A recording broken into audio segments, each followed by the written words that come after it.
You know, we all remember Nellie Olson, the girl who walked into a room like she owned it, hair high, voice louder than necessary, always, dressed like she was going to a ball, even if it was just school, and always ready. With a sharp word for Laura, she called her. Names, spread rumors, once even told. The whole class Laura had cooties, and Willie, her little brother, always covered in dirt. Laughing, getting, yelled at by Mr. Olson, setting off fireworks in the barn. Yeah, they were the troublemakers of Walnut Grove. The ones we loved to hate. But here's the thing I've realized over the years. They weren't just villains, they were people. Flawed, funny, hurting, and yes, capable of change. Because if you watched long enough, you saw it. Moments when Nellie wasn't so mean, when Willie wasn't just a clown, when they both showed us something quiet but powerful. That people can grow up, even the ones we roll our eyes at. So today, let's talk about them, not as the bad kids of Little House, but as two young people who, over 9 seasons, taught us that no one is beyond kindness. Let's start with Nellie. Played by Allison Arngrim, Nellie was the queen of drama. Spoiled. Sassy. Always needing to be the center of attention. And honestly, she was awful sometimes. But here's what I think. She wasn't born that way, she was raised that way. Harriet Olson, her mom, cared about status, about appearances, about never being second best, and Nellie learned fast. She learned that power came from putting others down, that love came from winning. So she played the part, the brat,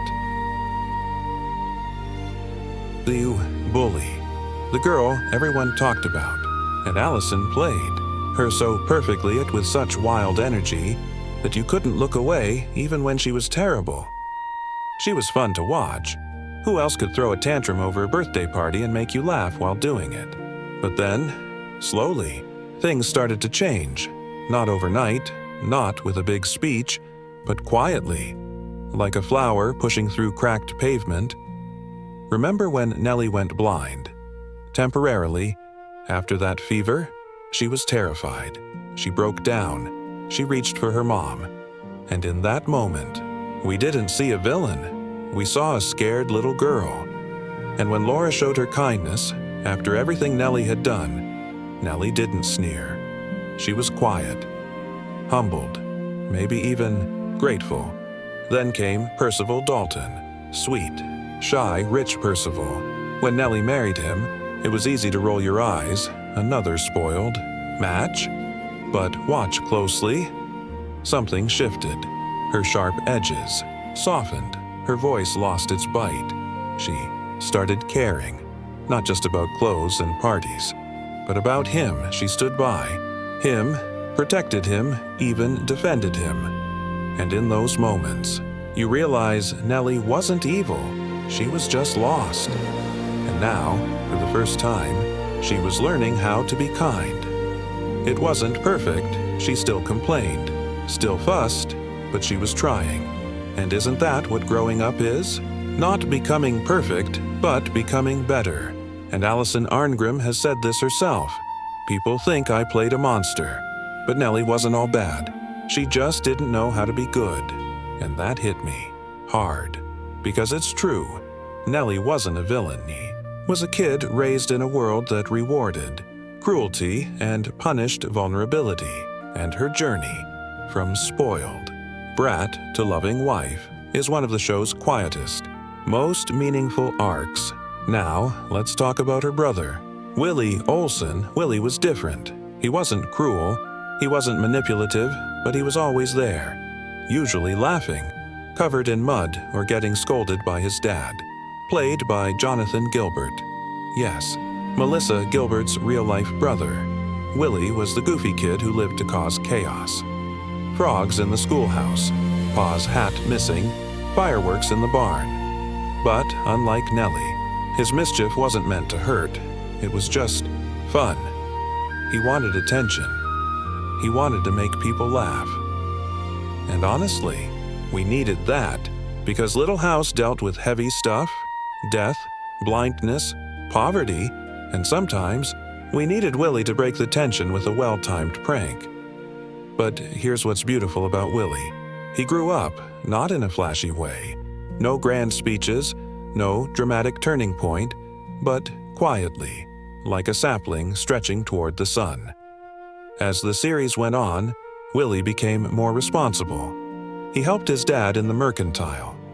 He stood up for his sister, even when she didn't deserve it, and in later seasons, we see him building a life of his own, working, earning respect, falling in love, eventually settling down. And when you see grown-up Willie, calm, steady, proud, it hits you. This wasn't just a joke character. He was on a journey, one we didn't notice until it was done. And Jonathan Gilbert played it with such sincerity, not trying to steal scenes, but just being Willie funny loyal, little dumb sometimes, but good-hearted, and that's why fans still love him, because he wasn't perfect, but he tried, and he changed. And isn't that what we all hope for? Now, let's talk about something important. Their good side. Because here's the truth about Nellie and Willie. They weren't one-dimensional. They weren't just the Olsens. They were flawed, funny, and human. And that's what made them unforgettable. Yes, Nellie was selfish. Yes, Willie was annoying. But they also brought life to Walnut Grove. Without them, the town would have felt too perfect, too peaceful, too quiet, and the Ingalls family needed them, not just as rivals, but as contrast. Because without Nellie's pride, how would we appreciate Laura's humility? Without Willie's chaos, how would we value Albert's quiet strength? They were the spice, the fire, the reminder that not everyone grows up gentle. But that doesn't mean they can't grow, and the show knew that, which is why it gave them redemption arcs. Not forced, not preachy, but earned. Nellie learning to love, Willie learning to lead, and both proving that change is possible, even for the ones we write off. And let's not forget the actors. Allison Arngrim didn't just play Nellie. She survived a painful childhood, abused, silenced, used by people in Hollywood. And yet, she turned Nellie into something legendary, not just a character, a cultural icon. And today, she speaks openly, with humor, grace, and strength, about trauma, healing, and forgiveness. She says, "Nellie saved me. She gave me a voice when I didn't have one." And Jonathan Gilbert, though less in the spotlight, lived a quiet, grounded life after the show. No scandals, no headlines, just peace. And that, in its own way, is a victory. Because both actors, like their characters, grew, changed, healed. So the next time you watch Nellie stomp her foot and scream, "Daddy!"